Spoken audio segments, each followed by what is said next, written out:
Charleston mornings were supposed to be beautiful sunlight scattering across the pastel facades on East Bay Street, the church bells carrying through the narrow lanes, but mine always began the same way, with Seline's footsteps echoing through my front hall. She never knocked. The Witams owned too much of this city to recognize the boundaries of a closed door. I was at the kitchen table, reviewing invoices for a regional client, when she appeared, her perfume arriving seconds before she did.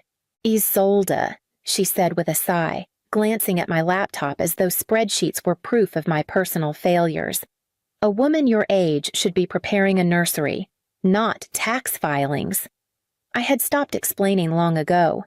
Years of fertility appointments, whispered prayers, nights of silence had left me with no appetite for her judgment. But Seline's voice filled every room, gilded with Charleston refinement and sharpened by decades of entitlement. She still carried herself like the reigning queen of a society gala, though her throne was nothing more than the family's shipping firm and the fading echoes of its influence. I stood, stacking my files with a deliberate calm. "I have a meeting in 20 minutes. Please lock up when you leave." She ignored me, circling the kitchen like it was her domain. 8 years, Isolda. 8 years, and still no air. "Do you even try anymore?" The words slid under my skin, the same refrain repeated until it became a chant. I didn't answer. I couldn't. Upstairs, I heard Corbin's heavy steps. He would come down, offer his mother a tight smile, and let her poison settle into the walls. That was the rhythm of my days, her intrusion, his silence, and my slow erasure. And then the receipts began to appear. It started quietly, the way most unravelings do. Corbin came home late one Thursday night, muttering something about a client dinner near Broad Street. His tie hung loose, his hair slightly mussed, and he avoided my eyes as he set his briefcase by the door. I wanted to believe him. For a moment. I even did. But then the nights stacked one on top of the other Tuesdays, then Fridays, then nearly every evening, and the excuses blurred together like a rehearsed script. One Saturday morning, I found an envelope on the counter, addressed to him but opened. Inside was a credit statement with charges I couldn't ignore: a silk robe from a boutique on King Street, a platinum membership at a spa I'd never stepped foot in, dinners at restaurants where he had never taken me. My name wasn't on the account, but our home address was printed in bold at the top. I slipped the statement into a drawer and told myself I'd imagined the tightness in my chest. But the next week, while sorting through the kitchen trash, I saw shredded receipts that didn't match the life we lived together. I gathered the pieces, taped them back into place, and stared at the truth spelled out in ink jewelry, hotel stays, champagne. Then there was the perfume. Not mine. Never mine. I hadn't worn perfume in months, yet his shirts smelled faintly of jasmine, a sweetness that didn't belong in our home. I folded them for the laundry with shaking hands, the scent clinging like accusation. I didn't confront him. Not yet. Instead, I bought a small notebook and began to document. Photos of receipts, notes on his mileage, copies of the bank statements. Evidence, I told myself. A lifeline. If the time came when denial could no longer shield me. I never spoke of it to anyone, not even to my father, who would have seen through me in a heartbeat. I carried the weight alone, waiting for the moment when silence would no longer hold. That moment arrived with a call in the night. The phone rang at 2 a.m, its shrill sound tearing through the dark. For a moment, I thought it was a dream, until I saw Corbin's phone vibrating on his nightstand. He wasn't beside me. He hadn't been home at all. My hand shook as I answered. A woman's voice, high and unsteady, spilled through the line. "Are you Corbin's wife?" He collapsed. At the hotel downtown. They're taking him to Roper Hospital. His heart, he's critical. The line went dead before I could form words. I pulled on jeans and a sweater over my nightclothes, keys rattling in my hand as I stumbled to the car. The streets of Charleston blurred beneath the glow of the lamps, empty and endless, the silence broken only by the pounding of my own heart. At the hospital, the air smelled of bleach and something colder. I gave his name at the desk, barely able to breathe when the nurse pointed me toward the ICU wing. The hallway seemed to stretch forever, fluorescent lights buzzing above me. I forced my steps forward, bracing myself for what I might find. Then I saw her. A young woman stood outside the ICU doors, tall, with smooth blonde hair that caught the sterile light. Her black dress was sleek, her heels too fine for the hour, and her mascara had bled into dark streaks across her face. She clutched a designer handbag as if it were the only thing holding her upright. Her eyes found mine and widened. She straightened, wiped at her face, and whispered, "You must be Isolda." I froze, every part of me going cold. "Who are you?" She swallowed, voice trembling but sure enough to cut through the air. "I'm Harper Vale, Corbin's fiancée, and I'm pregnant with his child." The words hollowed me out, leaving nothing but the echo of my own breath in the sterile hall. Behind the doors, machines beeped steadily, as if reminding me that his heart still beat, even as mine faltered, and then Seline's perfume filled the air. The first sign of Seline's arrival was the scent floral, sharp and suffocating, rolling down the ICU corridor before she even appeared. Harper stiffened, then lowered her head as though bracing for judgment, but judgment never came. Seline swept past me without acknowledgement, her heels clicking against the linoleum, her pearl necklace catching the cold light. When her eyes landed on Harper, she stopped, studied her with a sharpness that felt surgical, and then, to my shock, smiled. "You must be Harper," she said softly, her voice lined with triumph instead of anger. "Thank God! I was afraid our family's bloodline would end with Corbin." Harper's lips trembled, but she nodded. Tears streamed down her cheeks, and Seline gathered her into an embrace as if they were long-lost kin. "You're carrying our future," Seline whispered, loud enough for me to hear. I stood frozen, my body refusing to move, though everything inside me screamed. Corbin lay unconscious in a room just steps away, and here was his mother welcoming the woman who had replaced me. Behind Seline, Magnus appeared. He looked older than I remembered, his shoulders bent with the weight of years spent in her shadow.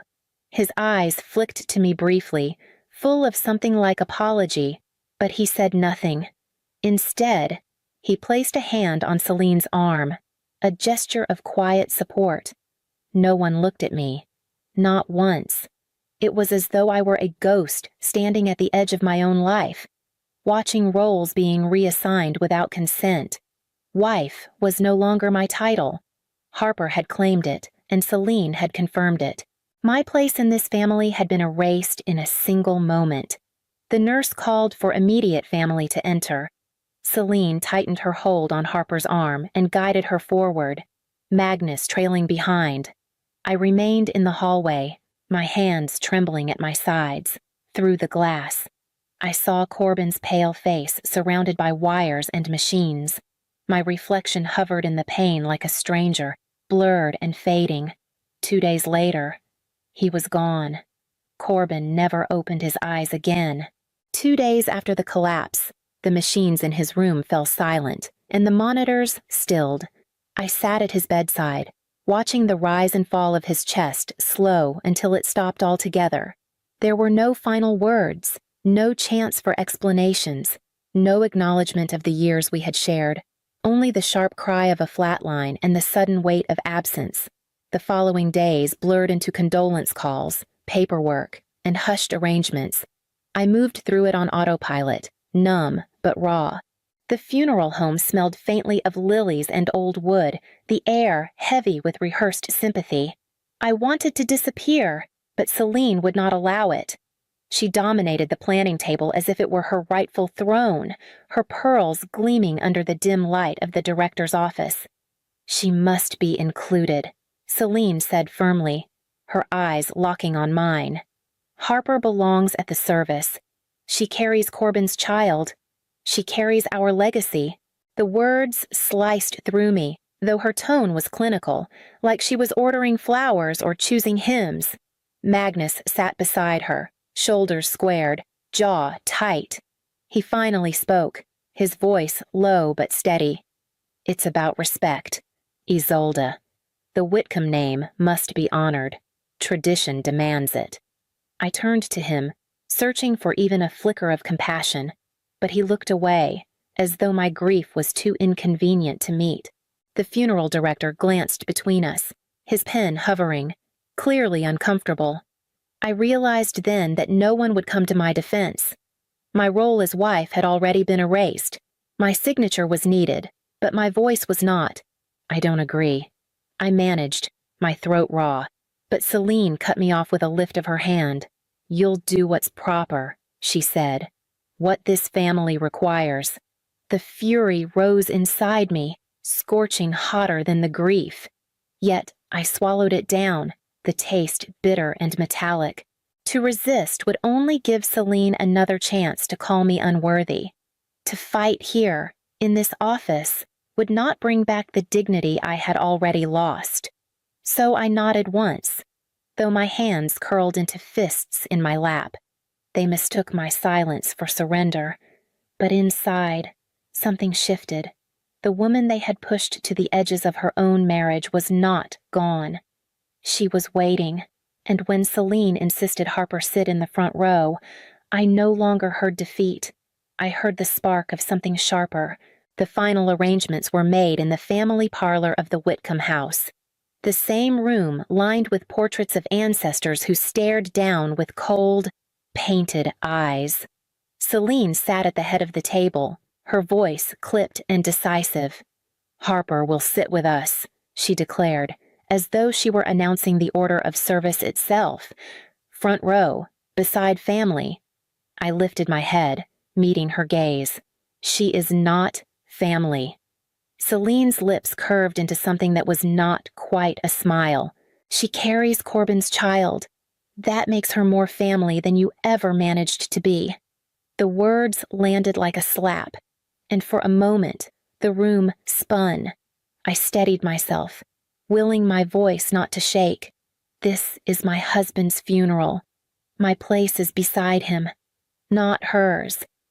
Before I could continue, Magnus cleared his throat. His expression was tired, but his tone carried the weight of command. "Isolda, this isn't about personal feelings. It's about appearances. People will be watching. They'll expect us to act with grace. Let her sit with us for dignity's sake." Dignity. The word rang hollow. What dignity remained in being forced to share my grief with the woman who had mocked my marriage in secret, yet in that parlor, surrounded by the Witcom legacy? I realized there was no room for my voice. They had already decided. I pressed my hands together, my knuckles white, and gave a small nod. Outwardly, it looked like compliance. Inwardly, it was something else entirely. I would not fight them here.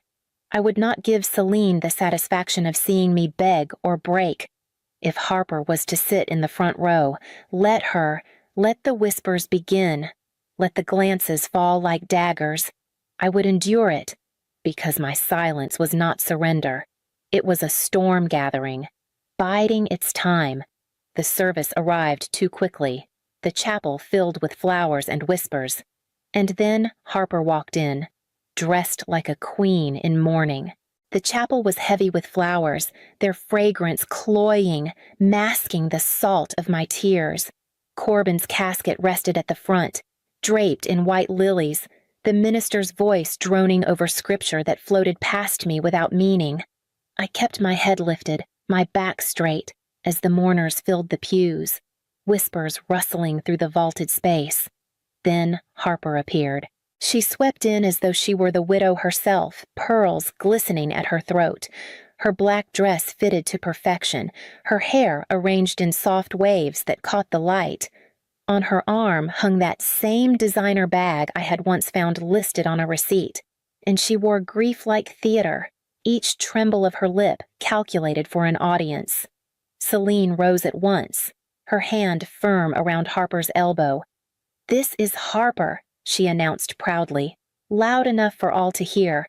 "She is carrying our grandchild. She belongs with us." Gasps rippled through the pews, heads turned, eyes darted to me. I felt the weight of every glance, every murmur. Still, I stood at the casket, my palms pressed flat against the polished wood, forcing myself not to flinch. The service passed in fragments, and soon we were in the reception hall beside the chapel. Crystal glasses clinked, voices lowered into uneasy conversations. I tried to endure the condolences, nodding mechanically, until Harper's voice rose behind me. "She deserved it," she said, laughter in her tone. 8 years and nothing. No children, no spark. She was just a placeholder. The words sliced clean through the room. I turned slowly. Harper stood with 2 women I didn't know, tossing her hair, smirking. Seline appeared beside her, resting a hand on her shoulder. "You had 8 years. Isolda," she said to me, her voice carrying, "and nothing to show for it. Maybe Corbin just needed a real woman." The glass in someone's hand shattered to the floor. The hall erupted in whispers, sharp and stinging, like hornets circling prey. My knees weakened, my chest burned, and still I stood there, silent in my shame.